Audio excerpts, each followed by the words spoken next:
Agosto 21, San Pío X. Memoria. Lectura del Santo Evangelio según San Mateo. En aquel tiempo los fariseos, al oír que Jesús había hecho callar a los saduceos, se reunieron en un lugar y uno de ellos, un doctor de la ley, le preguntó para ponerlo a prueba: Maestro, ¿cuál es el mandamiento principal de la ley? Él le dijo: amarás al Señor tu Dios con todo tu corazón, con toda tu alma, con toda tu mente. Este mandamiento es el principal y primero.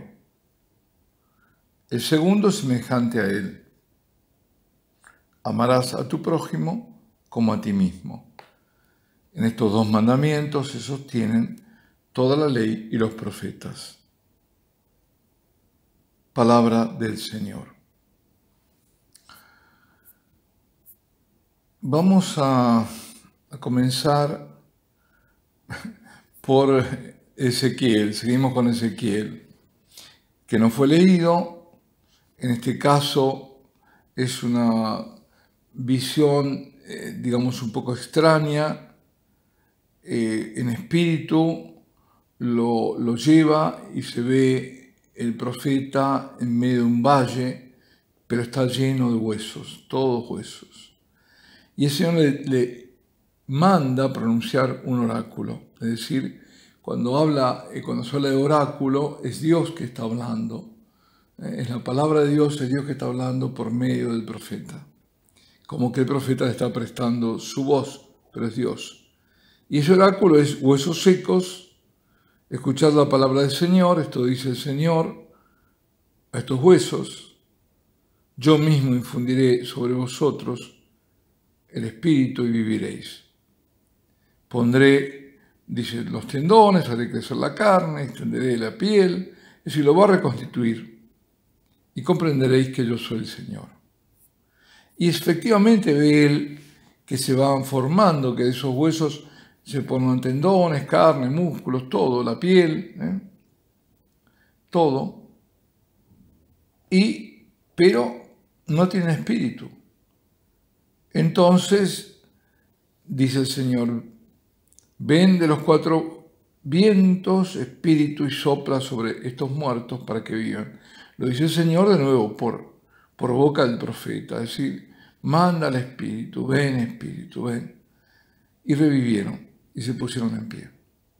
Y era una multitud innumerable.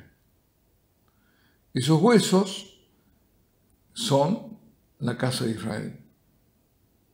Es decir, están muertos, están perdidos,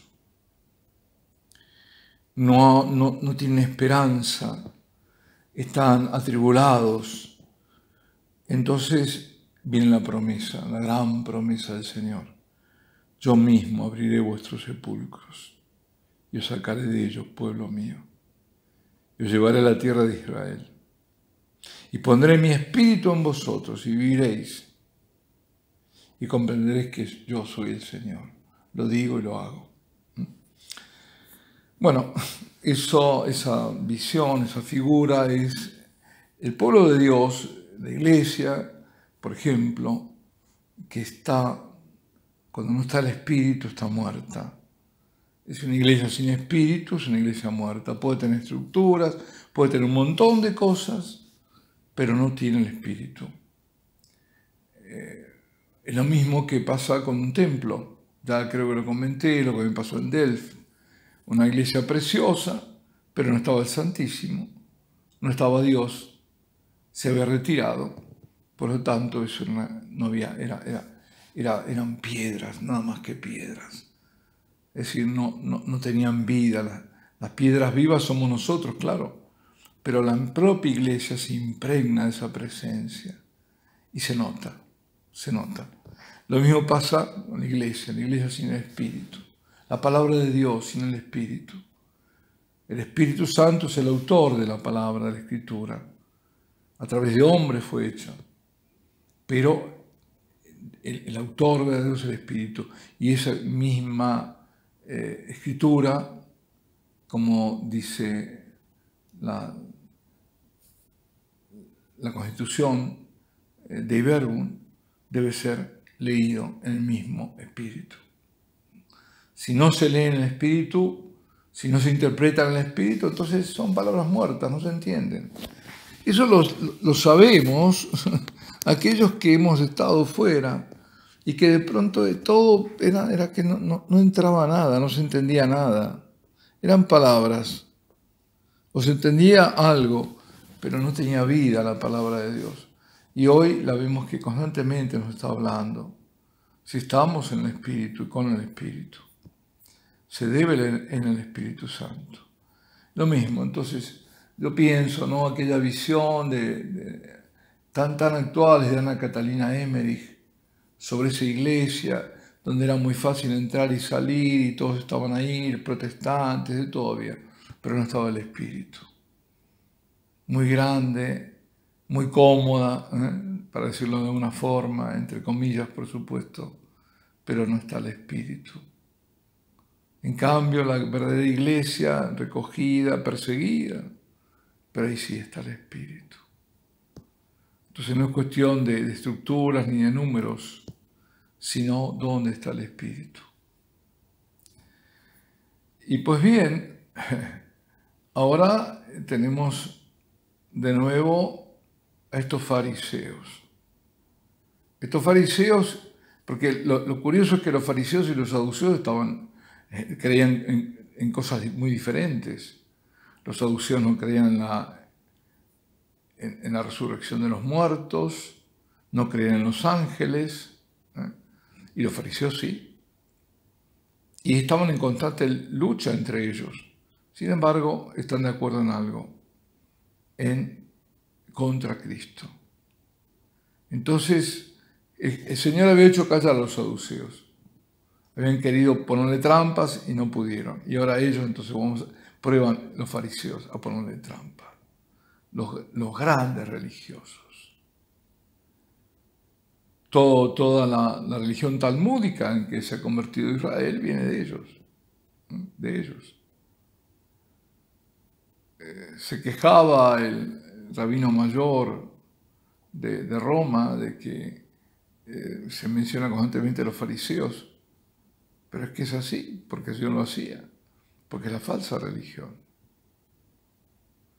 Entonces se reúnen en un lugar, ya los imaginamos, ¿no? Complotando.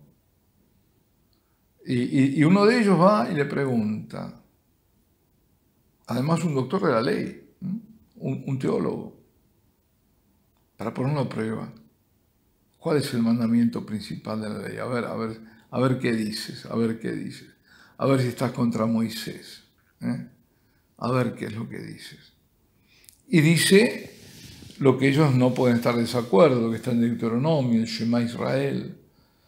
Lo principal, ¿cuál es amar a Dios con todo tu corazón, con toda tu alma, con toda tu mente, y con todo tu ser. Ese es el mandamiento principal, ese es el primero. Pero él no se detiene ahí. Porque la pregunta era el principal, podría haber dicho, bueno, es este. Pero el Señor, que Él es el verdadero maestro, el rabino, el que enseña a estos que creen saber, le dice, atención, que este mandamiento no va solo, va acompañado. Porque hay otro que es semejante, no es igual, pero es semejante. Y es el amar al otro. Es decir, yo no puedo, con la excusa de amar a Dios, dejar de amar al otro, porque como dice San Juan, si no amo a mi hermano a quien veo, no puedo amar a Dios a quien no veo. Ahí está la prueba del amor, a Dios también.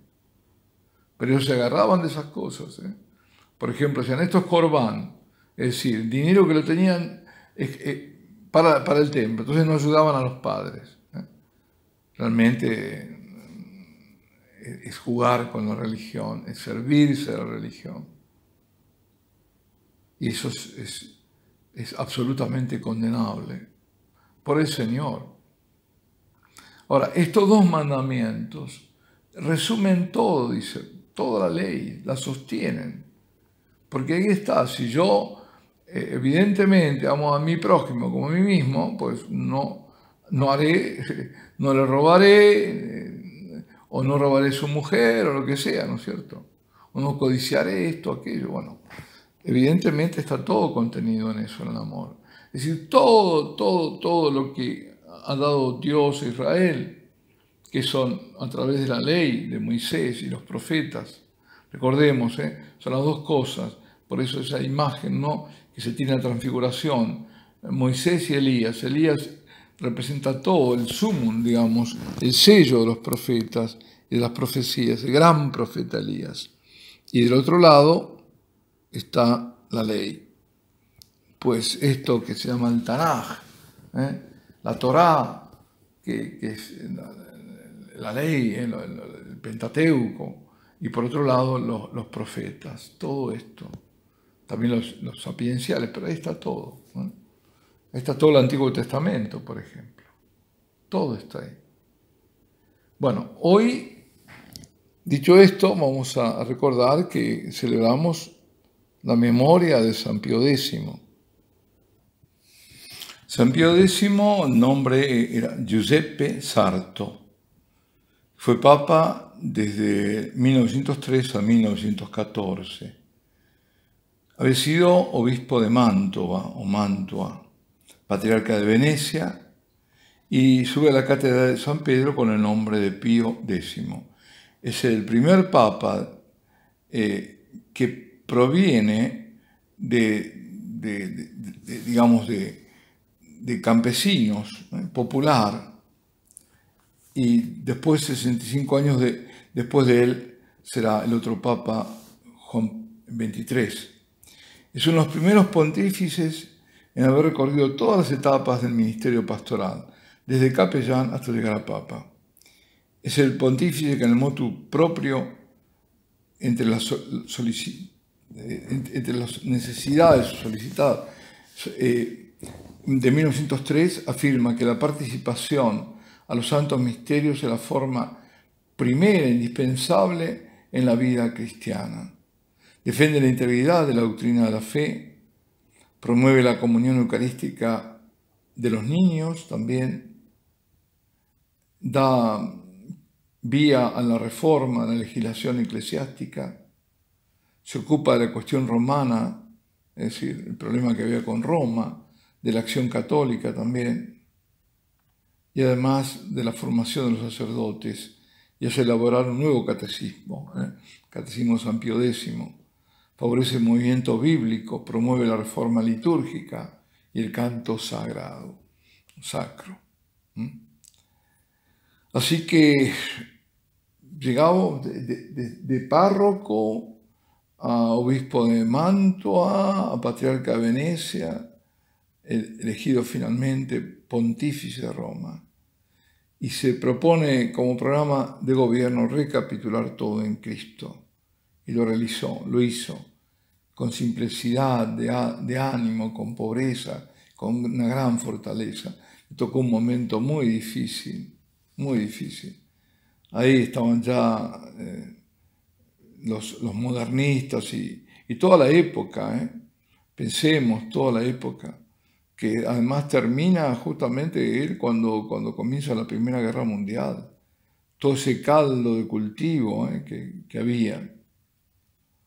Y promueve entre los fieles la vida cristiana con la participación en la Eucaristía. Es él el que da fuerza a esto, a participar, incluso y que desde ya una edad menor se pudiera acceder a la comunión.